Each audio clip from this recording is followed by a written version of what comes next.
nossa primeira aula sobre funções. Bom, funções tem que haver uma relação de dependência entre grandezas.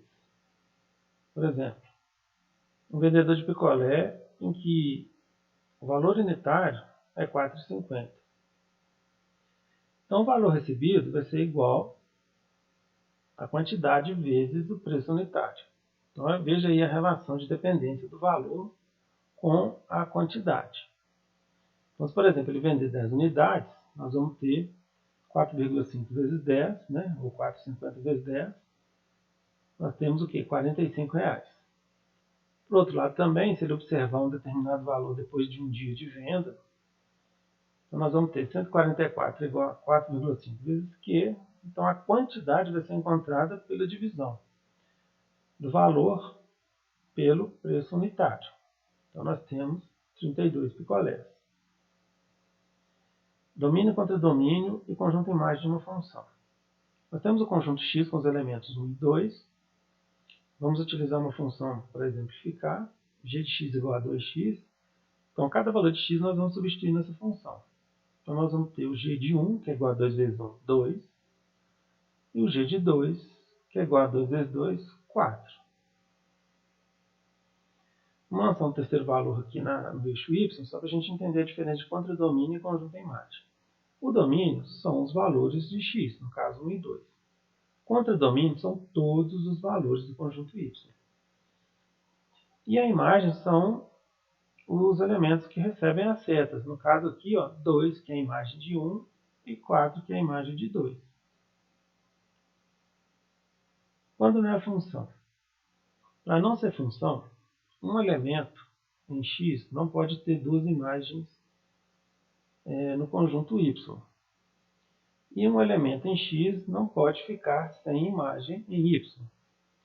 Então foi o que aconteceu em C, que ficou associado aos elementos D e F, e o elemento E, que não está associado a nenhum elemento no conjunto y. Domínio de uma função. O que acontece se a gente tentar dividir qualquer número por zero ou tentar extrair a raiz com índice par de um número negativo? Se vocês tentarem fazer esse teste, pode colocar qualquer número, por exemplo, e tentar dividir por zero, e na calculadora vai aparecer uma mensagem de erro ou impossibilidade de cálculo. Isso por quê? O conjunto dos números reais, que é o conjunto que engloba naturais, inteiros, racionais e irracionais, não admite zero no denominador, e nem extrair raiz de número negativo e sendo uma raiz de índice par. Então, essas são as regras aí que a gente tem que estar atento ao domínio de uma função, obedecendo o conjunto dos números reais. Então, vamos lá. f de x é igual a x sobre x mais 4. O meu denominador é x mais 4. Como eu não posso aceitar zero no denominador, então o x mais 4 tem que ser diferente de zero. Então, x diferente de menos 4. Por quê? O menos 4 vai ser um número que vai acontecer o zero no denominador. Então, meu domínio vai ser x que pertence a R, do conjunto dos números reais, está o quê? X diferente de menos 4, ou seja, eu aceito qualquer valor no conjunto dos números reais, com exceção do menos 4, porque ele que vai gerar um zero no denominador. Outro exemplo. Agora eu tenho uma raiz de índice par no denominador, e o denominador não pode ser zero. E a raiz de índice par nós não podemos trabalhar com número negativo. Então, olha, 3x menos 9 vai ter que ser maior que zero. Maior que zero, porque não aceita número negativo na raiz de índice par. E também não pode ser igual a zero, então tem que ser maior que zero. Eu não estou aceitando zero também. Então, o meu domínio vai ser todo x que pertence a R, tal que x maior que 3. Agora veja o seguinte, nesse exemplo, nós temos uma raiz de índice par no numerador. Então aqui nós não temos o problema do zero no denominador. Mas nós temos um único problema aqui, que é não trabalhar com número negativo em raiz de índice par. Porque aqui nós temos uma raiz quadrada. Então nós temos um índice par. Então meu 3x menos 9 tem que ser o quê? Maior ou igual a zero. Então 3x maior ou igual a 9, x é maior ou igual a 9 dividido por 3, então x é maior ou igual a 3. Observe o seguinte, nesse caso eu já aceito 3, por quê? Vamos supor que 3 vezes 3, 9, 9 menos 9, 0, raiz de 0, 0. Não tem problema o 0 no numerador. Agora, menor que 3 a gente não aceita, porque qualquer número que menor que 3, por exemplo, fosse o 2, 3 vezes 2, 6, 6 menos 9, eu vou ter um número negativo. Agora, maior que 3, qualquer número aqui no lugar de x maior que 3, eu vou garantir um número positivo dentro dessa raiz. Então, meu domínio vai ser todo x que pertence a R, tal que x maior ou igual a 3. Tem alguns casos, como esses aqui, que não tem restrição. É o caso, por exemplo, de uma raiz cúbica no numerador. Raiz cúbica no numerador não tem o problema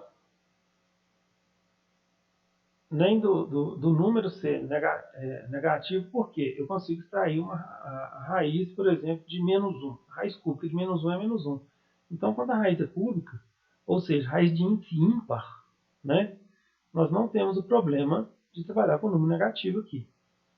Então, aqui eu não tenho problema nenhum. E aqui também não tem a condição, o problema do zero no denominador. Na próxima aqui, ó, f de x igual a x mais 2. Ó, não tem raiz de índice par e não tem problema do denominador. Então, não tem nada aqui para eu me preocupar. Nesse terceiro caso, o denominador já é um 2, já tem um 2, então não tem a possibilidade de ser zero. E também não tem a raiz, ou seja, não tem nenhum dos dois problemas que eu tenho que analisar. Então, esses três casos aqui, ó, são exemplos de casos em que eu posso aceitar todos os valores do conjunto dos números reais. Agora vamos para as características das funções. Nós podemos classificar as funções, por exemplo, como par, como ímpar. Em alguns casos, nem par nem ímpar. Então, por exemplo, uma função ser par. f de x igual a x elevado a 2.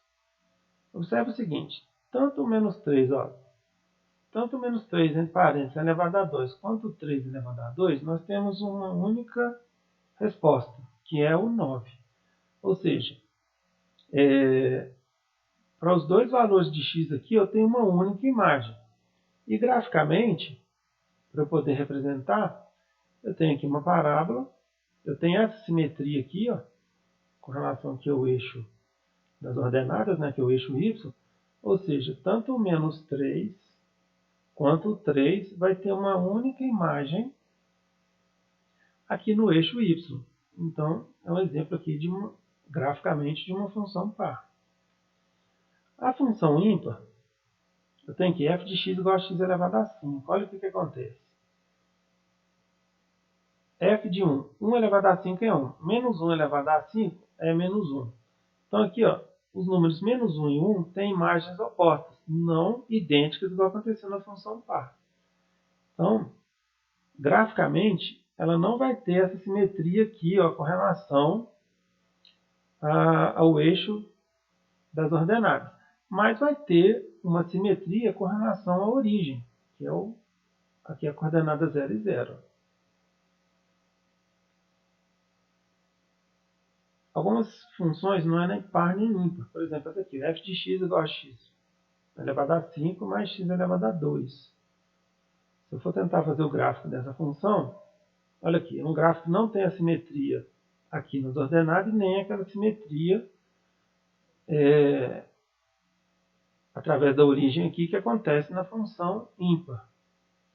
Então, aqui é uma situação de uma função que não é nem par e nem ímpar. E tem o caso também da função nula, que ela é par e ímpar. A única função que é par e ímpar é a função nula. Continuando nas características, nós temos uma função que nós chamamos de sobrejetora. Observem que o meu contradomínio é idêntico ao conjunto imagem. Então, isso é uma característica de uma função sobrejetora. E na sobrejetora não importa dois elementos distintos. Em x, ter uma única imagem y. Agora, na injetora, a injetora, cada elemento de X tem que ter uma única imagem em Y. Não tem importância sobrar um elemento em Y, mas cada elemento aqui tem que ter uma única imagem no conjunto Y. Então aqui é o que nós chamamos de uma função injetora. E quando uma função tem as duas características, nós chamamos de bijetora. Por exemplo, essa aqui. Cada elemento em X tem uma única imagem em Y, característica da injetora. Né? E o meu contradomínio é igual ao conjunto imagem, característica da sobrejetora. Então aqui nós temos um caso de bijetora. Espero que tenha gostado dessa primeira aula de funções e aguardem as próximas.